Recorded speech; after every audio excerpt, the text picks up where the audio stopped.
This short story is inspired by and based off Suzanne Collins' The Hunger Games.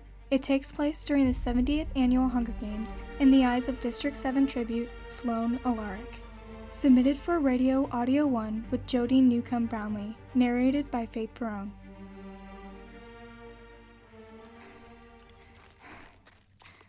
My name is Sloane Alaric, and I am about to die. My feet are pounding on the cracked layer of ice above the cement, and over my shoulder is my dying brother. He took a knife to the back for me after the group we teamed up with suddenly betrayed us. With the amount of blood that is pouring out of his back, Cole's chance of surviving is slim. But that wasn't going to stop me from getting him to safety. It wasn't going to stop me from protecting my brother. My lungs burn with each breath I take of the winter air as I sprint down the street. The adrenaline surging through my body is the only thing that's keeping me from collapsing. That and the fact that if I slow down for even a second, I'm dead. The sun quickly set as the dark sky took over. This means that the game makers are preparing for the endgame. They don't expect my brother or me to make it out alive. The situation I'm currently in was all my fault. My brother was hesitant when I suggested that we should team up with the careers from District 2, but eventually he agreed after I pushed it on him. And once we became the Final Four, they showed no mercy. And now, he's paying for my ignorance with his blood. The arena is designed like an abandoned city. There are the remains of collapsed buildings and fallen tributes everywhere. I turn the corner as I run through the heart of the city. Weaving in and out of the rubble, I enter a building. I quickly lay Cole down on the floor as I wedge a chair under the doorknob. I lower myself down to Cole's side. He can barely keep his eyes open, and he's muttering incoherently. I place my hand in his and smile. Everything's gonna be okay. I'm gonna heal you. But it's too late. He's dead. My older brother is gone. This can't be happening. I can't do this without him. I can't do this alone. There was no way I could...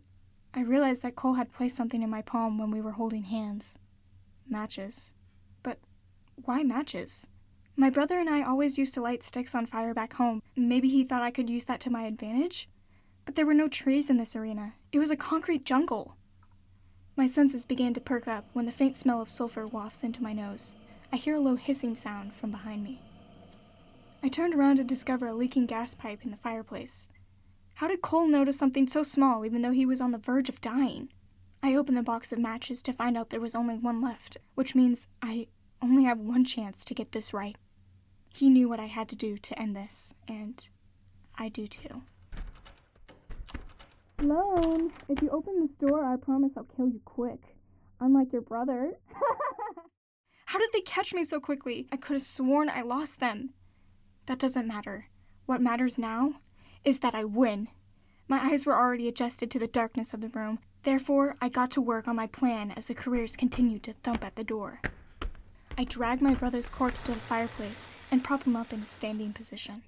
Then, I tie a rope to his ankle. I place the other end of the rope on the opposite side of the room and nervously wait for my plan to come to fruition. After a few seconds, the door swings open. I can see their shadows creep in and slowly begin to search the room. I place my shaky hand on the rope beside me and take a deep breath. Now, I tug on the rope, and just as I expected, Cole's body falls over right in front of the fireplace.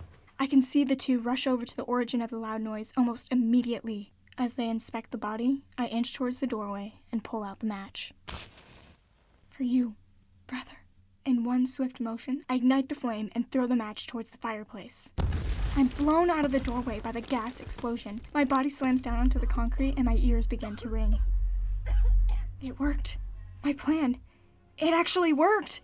Soon after I blew up the place, the rest of the building caught on fire. As I lay down with my back against the cold pavement, I gaze up at the stars.